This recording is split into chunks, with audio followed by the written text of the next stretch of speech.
Bendita Voz trae para ti las mejores historias de la literatura universal, narradas con voz humana. Gracias por suscribirte y dar like a nuestro canal.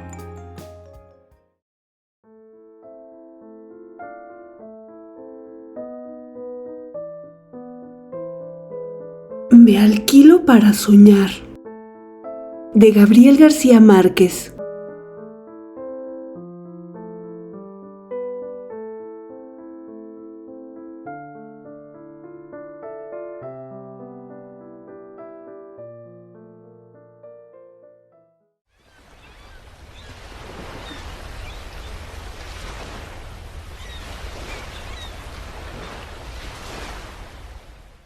Eran las 9 de la mañana mientras desayunábamos en la terraza de la Habana Riviera, cuando un tremendo golpe de mar a pleno sol levantó en vilo varios automóviles que pasaban por la avenida del Malecón.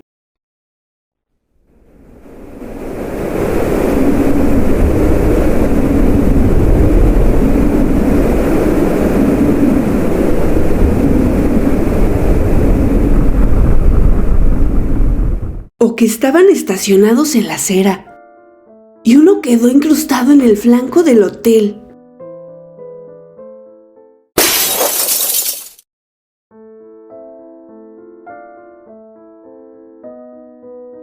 Fue como una explosión de dinamita que sembró el pánico en los 20 pisos del edificio.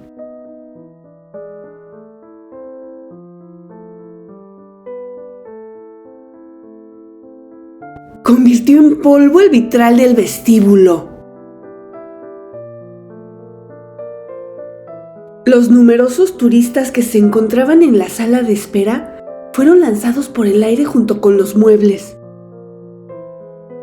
Y algunos quedaron heridos por la granizada de vidrio.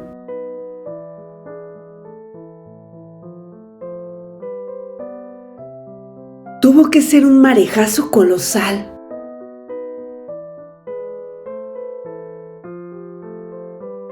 Entre la muralla del malecón y el hotel hay una amplia avenida de ida y vuelta.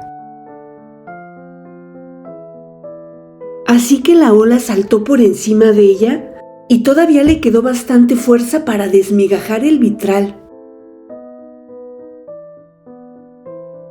Los alegres voluntarios cubanos, con la ayuda de los bomberos, recogieron los destrozos en menos de 6 horas.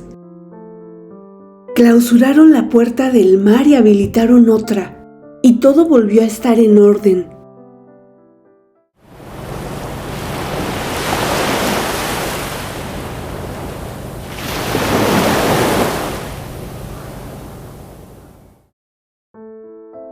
Nadie se había ocupado del automóvil incrustado en el muro, pues se pensaba que era uno de los estacionados en la acera. Pero cuando la grúa lo sacó de la trolera, descubrieron el cadáver de una mujer amarrada en el asiento del conductor con el cinturón de seguridad. El golpe fue tan brutal que no le quedó un hueso entero. Tenía el rostro desbaratado, los botines descosidos y la ropa en piltrafas. Y un anillo de oro en forma de serpiente con ojos de esmeraldas. La policía estableció que era el ama de llaves de los nuevos embajadores de Portugal. Y en efecto, había llegado con ellos a La Habana 15 días antes. Y había salido esa mañana para el mercado manejando un automóvil nuevo. Su nombre no me dijo nada cuando leí la noticia en los periódicos. Pero en cambio, quedé intrigado por el anillo en forma de serpiente y los ojos de esmeraldas. Sin embargo, no pude averiguar en qué dedo lo usaba. Era un dato decisivo. Porque temí que fuera una mujer inolvidable, cuyo nombre no supe jamás, que llevaba un anillo igual en el índice derecho, lo cual era aún más insólito en aquel tiempo.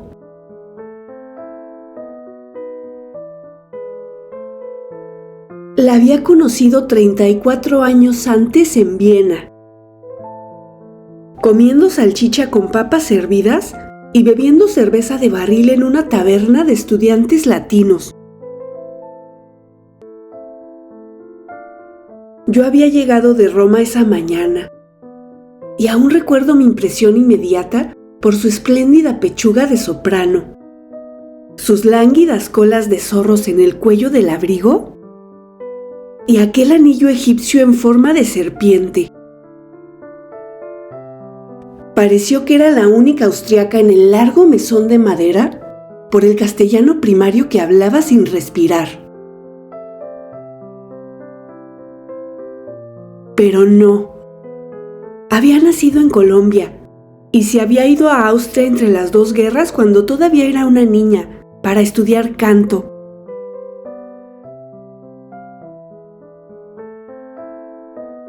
En aquel momento andaba por los 30 años, mal llevados, pues nunca debió ser bella, y había empezado a envejecer antes de tiempo.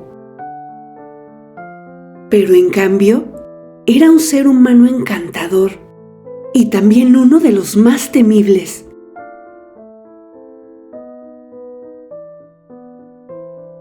Viena era todavía una antigua ciudad imperial, cuya posición geográfica entre los dos mundos irreconciliables que dejó la Segunda Guerra Mundial había acabado de convertirla en un paraíso del mercado negro y el espionaje mundial. No hubiera podido imaginarme un ámbito más adecuado para aquella compatriota fugitiva, que seguía comiendo en la taberna estudiantil de la esquina solo por fidelidad a su origen, pues tenía recursos de sobra para comprarla de contado con todos sus comensales dentro.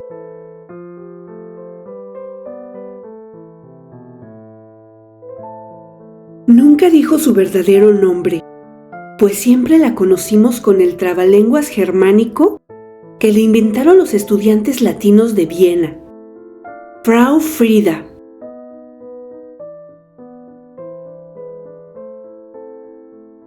Apenas me la habían presentado cuando incurrí en la impertinencia de preguntarle cómo había hecho para implantarse de tal modo en aquel mundo tan distante y tan distinto de sus riscos de vientos del Quindío.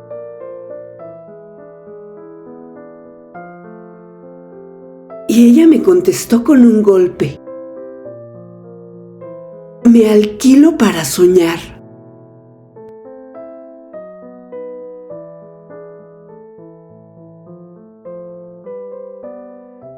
Y en realidad, era ese su único oficio.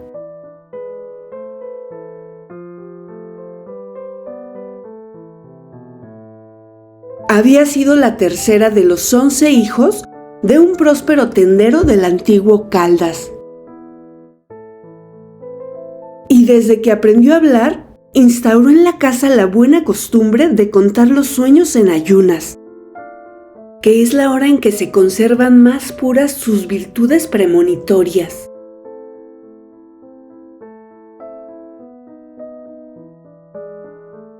Cuando tenía 7 años, soñó que uno de sus hermanos era arrastrado por un torrente.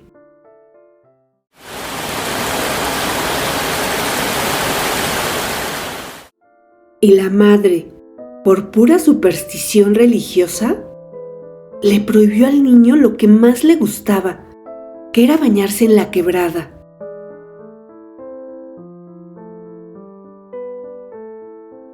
Pero Frau Frida tenía ya un sistema propio de vaticinios.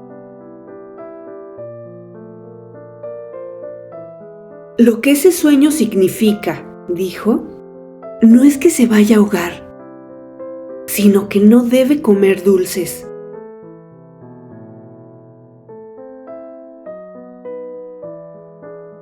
La sola interpretación parecía una infamia, cuando era para un niño de 5 años que no podía vivir sin sus golosinas dominicales.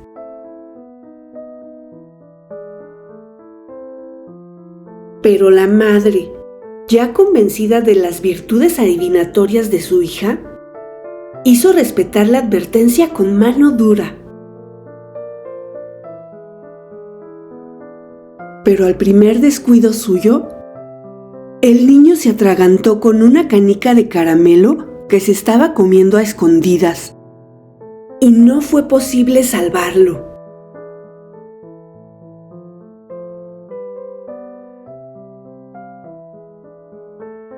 Frau Frida no había pensado que aquella facultad pudiera ser un oficio, hasta que la vida la agarró por el cuello en los crueles inviernos de Viena.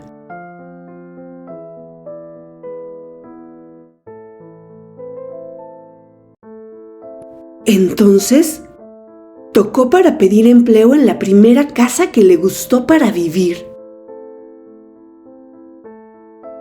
Y cuando le preguntaron qué sabía hacer, ella solo dijo la verdad: sueño.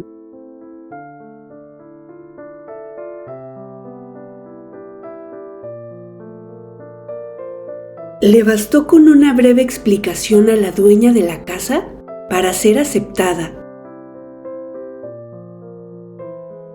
Con un sueldo suficiente apenas para los gastos menudos, pero con un buen cuarto y las 3 comidas.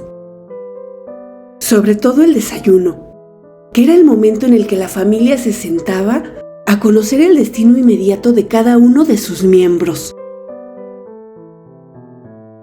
El padre, que era un rentista refinado. La madre, una mujer alegre y apasionada de la música de cámara romántica. Y 2 niños de 11 y 9 años.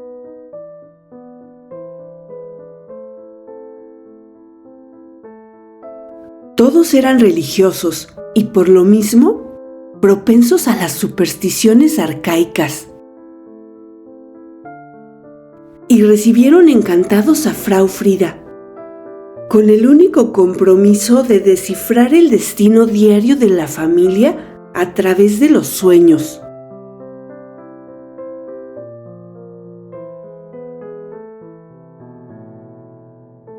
Lo hizo bien y por mucho tiempo, sobre todo en los años de guerra, cuando la realidad fue más siniestra que las pesadillas. Solo ella podía decidir a la hora del desayuno lo que cada quien debía hacer aquel día y cómo debía hacerlo, hasta que sus pronósticos terminaron por ser la única autoridad en la casa.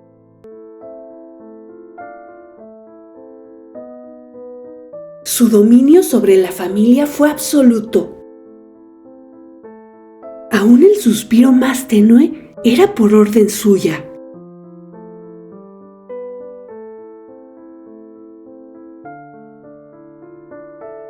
Por los días en que estuve en Viena, acababa de morir el dueño de la casa y había tenido la elegancia de legarle a ella una parte de sus rentas, con la única condición de que siguiera soñando para la familia hasta el final de sus sueños.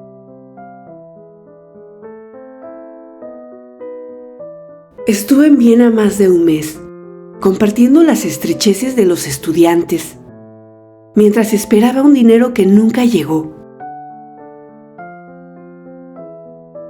Las visitas imprevistas y generosas de Frau Frida en la taberna eran entonces como una fiesta en nuestro régimen de penurias.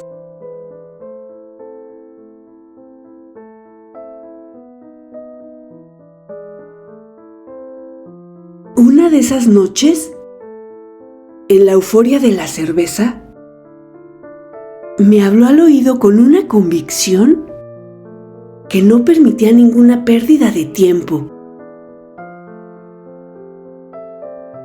He venido solo para decirte que anoche tuve un sueño contigo me dijo.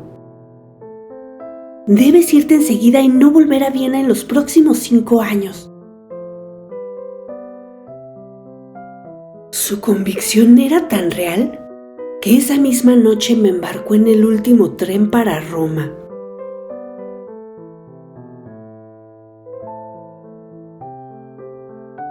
Yo, por mi parte, quedé tan sugestionado que desde entonces me he considerado sobreviviente de un desastre que nunca conocí.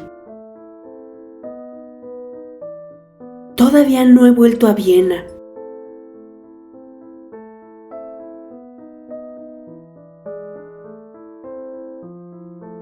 Antes del desastre de La Habana, había visto a Frau Frida en Barcelona. De una manera tan inesperada y casual que me pareció misteriosa.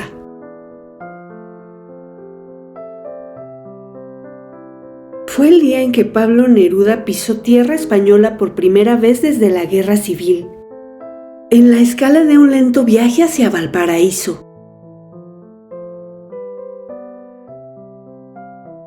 Pasó con nosotros una mañana en las librerías del Viejo, y en Porter compró un libro antiguo, descuadernado y marchito, por el cual pagó lo que hubiera sido su sueldo de 2 meses en el consulado de Ranigún.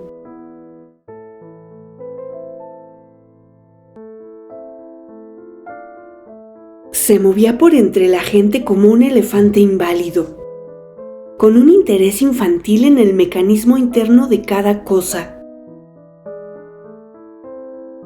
pues el mundo le parecía un inmenso juguete de cuerda con el cual se inventaba la vida. No he conocido a nadie más parecido a la idea que uno tiene de un papá renacentista, glotón y refinado. Aún contra su voluntad, siempre era él quien presidía la mesa.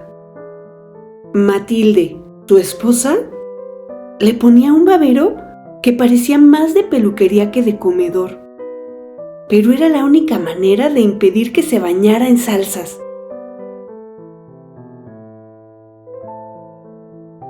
Aquel día en Carballeiras fue ejemplar. Se comió 3 langostas enteras, descuartizándolas con una maestría de cirujano. Y al mismo tiempo, devoraba con la vista los platos de todos e iba picando un poco de cada uno, con un deleite que contagiaba las ganas de comer. Las almejas de Galicia, los percebes del Cantábrico, las cigalas de Alicante, las espardenias de la Costa Brava.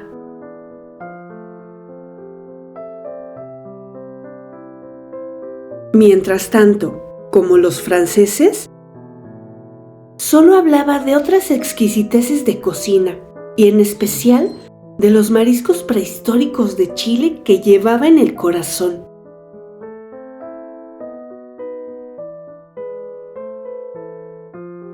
De pronto dejó de comer. Afinó sus antenas de bogavante y me dijo en voz muy baja: «Hay alguien detrás de mí que no deja de mirarme». Miré por encima de su hombro y así era. A sus espaldas, 3 mesas más allá, una mujer impávida, con su anticuado sombrero de fieltro y una bufanda morada, masticaba despacio con los ojos fijos en él.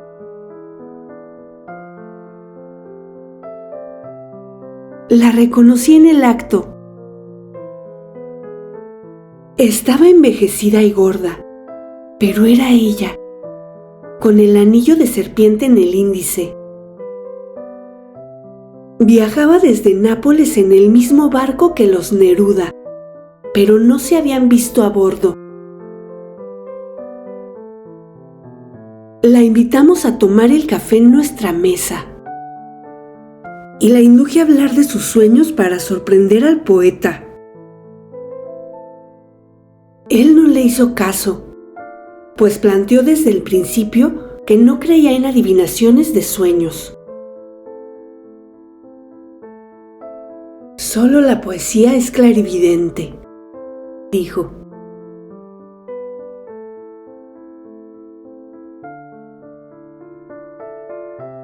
Después del almuerzo, en el inevitable paseo por las Ramblas, me retrasé a propósito con Frau Frida para refrescar nuestros recuerdos sin oídos ajenos. Me contó que había vendido sus propiedades de Austria y vivía retirada en Porto, Portugal, en una casa que describió como un castillo falso sobre una colina desde donde se veía todo el océano hasta las Américas. Aunque no lo dijera, en su conversación quedaba claro que de sueño en sueño había terminado por apoderarse de la fortuna de sus inefables patrones de Viena.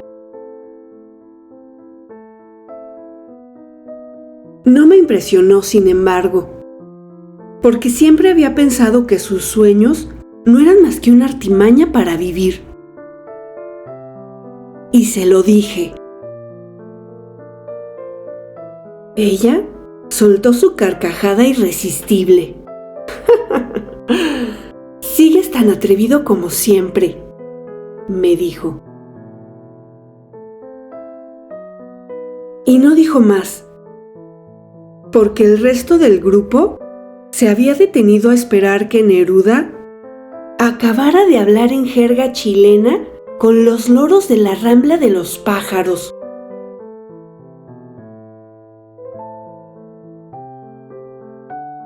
Cuando reanudamos la charla, Frau Frida había cambiado de tema.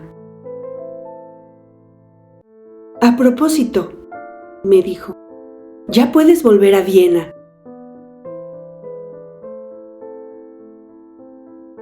Solo entonces caí en la cuenta de que habían transcurrido 13 años desde que nos conocimos.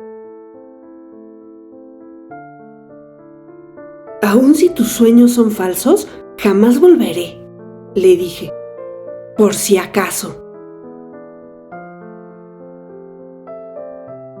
A las 3 nos separamos de ella para acompañar a Neruda a su siesta sagrada. La hizo en nuestra casa, después de unos preparativos solemnes que de algún modo recordaban la ceremonia del té en Japón.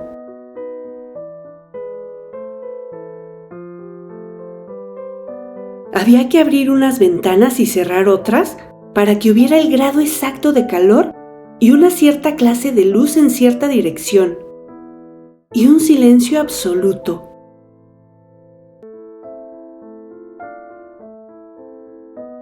Neruda se durmió al instante y despertó 10 minutos después como los niños, cuando menos pensábamos. Apareció en la sala, restaurado y con el monograma de la almohada impreso en la mejilla.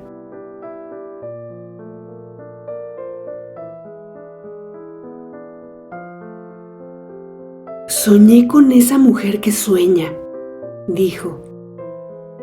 Matilde quiso que le contara el sueño. «Soñé que ella estaba soñando conmigo», dijo él. «Eso es de Borges», le dije. Él me miró desencantado. «¿Ya está escrito?» «Si no está escrito, lo va a escribir alguna vez», le dije. «Será uno de sus laberintos».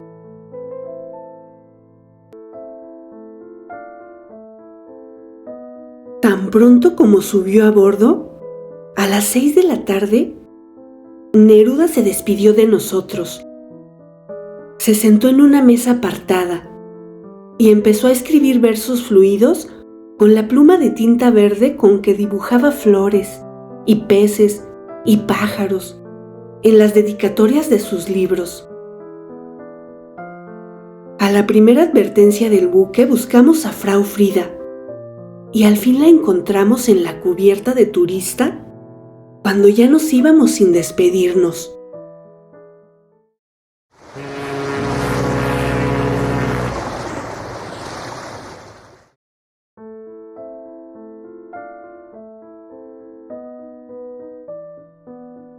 También ella acababa de despertar de la siesta.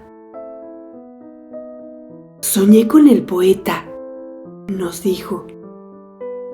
Asombrado, le pedí que me contara el sueño. Soñé que él estaba soñando conmigo, dijo. Y mi cara de asombro la confundió. ¿Qué quieres?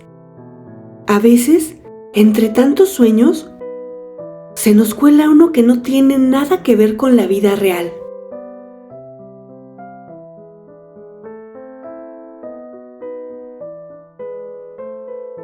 No volví a verla ni a preguntarme por ella, hasta que supe del anillo en forma de culebra de la mujer que murió en el naufragio del Hotel Riviera. Así que no resistí la tentación de hacerle preguntas al embajador portugués. Cuando coincidimos meses después en una recepción diplomática. El embajador me habló de ella con gran entusiasmo y una enorme admiración. No se imagina lo extraordinaria que era. Usted no habría resistido la tentación de escribir un cuento sobre ella. Y prosiguió en el mismo tono, con detalles sorprendentes, pero sin una pista que me permitiera una conclusión final.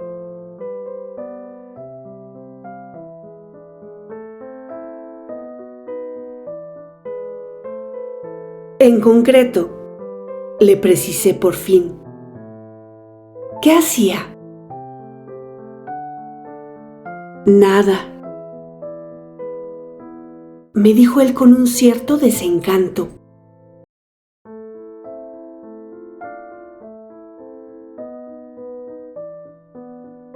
Soñaba.